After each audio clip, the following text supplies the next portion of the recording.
예, 장두식 작가입니다. 이번 시간에 중3 소년을 음악으로 이끈 이름이 없는 테이프 점점점 그는 영원한 청년이었다라는 그 제목을 김민기 추모 기고 음악평론가 강원 씨의 이야기로 들어보겠습니다. 그 김민기 씨는 1951년생으로 저하고도 나이가 한두 살 정도 차이가 나죠.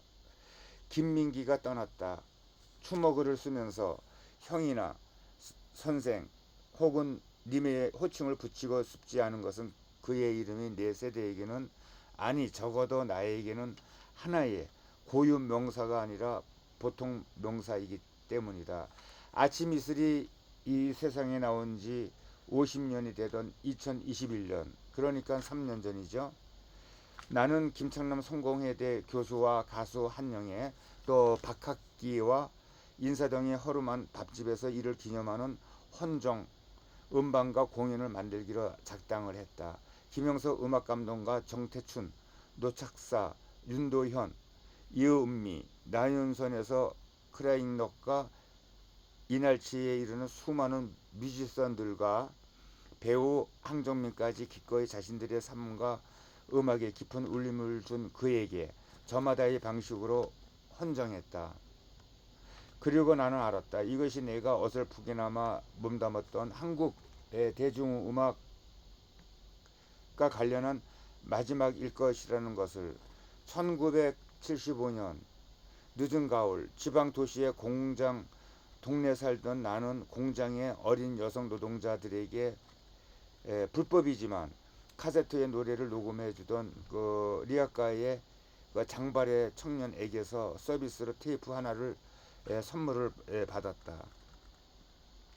그는 은밀히 내기에 속삭였다. 너만 들으라고. 절대 다른 사람에게 들키지 말라고. 잡혀가더라도 뭐 길에서 주운 것이라고 말하라고. 그 카세트 테이프의 겉면엔 가수 이름도 공명도 또 없었다. 흑백 TV에 나오던 사람만 가수로 알았던, 그리고 긴급조치 구호가 뭔지도 모르는 철부지 중학교 3학년이었던 내가 그 테이프에 담긴 그 목소리 주인공이 김민기와 한대수라는 사실은 고등학교에 가서야 그 대학생이었던 친구 누나를 통해서 알게 되었다.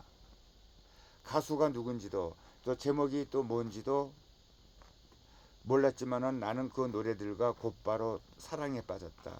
김민기의 아주 그 단정한 아름다움과 한대수의 껄렁한 아름다움은 한마디로 새롭고 놀라운 경험이었다. 팝송을 주로 듣던 그 시대에 가요를 듣는다는 것이 수치였던 시절, 이 어둠의 테이프 하나로 우리 대중 음악에 대한 길고 긴 애증이 시작이 되었다.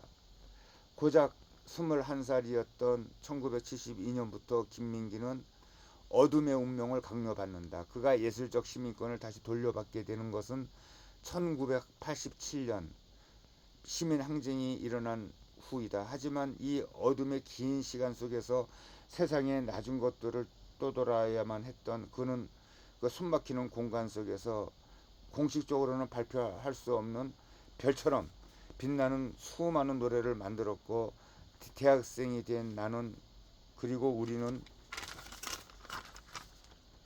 마치 구전 미녀를 습득하듯이 입에서 입으로 그의 노래를 소중하게 가슴속에 담았다. 아, 그리고 영원히 잊을 수 없는 것이다. 1987년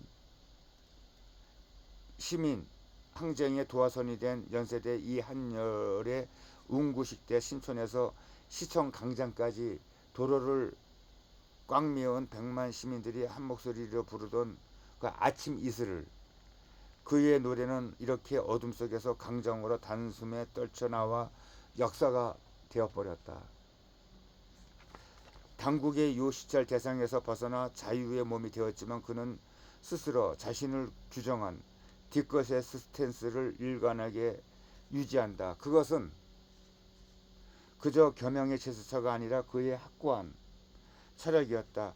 그는 맨손으로 학전, 그 소극장의 터를 일구고 그 소멸할 운명의 소극장 공연과 자본주의 흥행 논리에서 주목받을 수 없는 아동 뮤지컬에 남은 자신의 시간을 또 바친다. 그는 스스로 마련대로 먹고 살기 위해 재미없는 일을 선택하지 않고 굶어 죽더라도 자꾸 눈에 보이는 걸 어쩔 수 없이 쫓아간 사람이다. 가왕 조용필과 인터뷰 중에 같은 또래이지만 한 번도 만난 적이 없었던 김민기를 존경한다고 해서 나는 너무 또 놀랐다. 이유를 물었더니 어떤 길이든 일관되게 자신의 길을 걷는 사람이기 때문이라고 했다. 우리가 김민기를 존경하는 것도 과연 이것 때문인가 아닐까. 정태춘은 또한 이렇게 또 말한다. 김민기는 첫 번째 반항아, 첫 번째 이단자, 첫 번째 소외자라고, 그리고 그 이의 노래는 여기서 고통스러운 현대사를 비추는 큰 거울이었다고. 그리고 덧붙이자면은 그는 숱한 오욕의 상처로 얼룩진 우리 현대 대중문화사를 저 한편에서 고요히 지키고 있는 한 그루의 그 상록수다. 전쟁 그 유복자로 태어난 해방 후 첫 세대인 그 김민기에게는 예술적 아버지가 없었다. 그러나 그는 식민지 예술의 틀을 본능적으로 거부하고 스스로 길을 만들고 평생을 홀로 걸어갔다.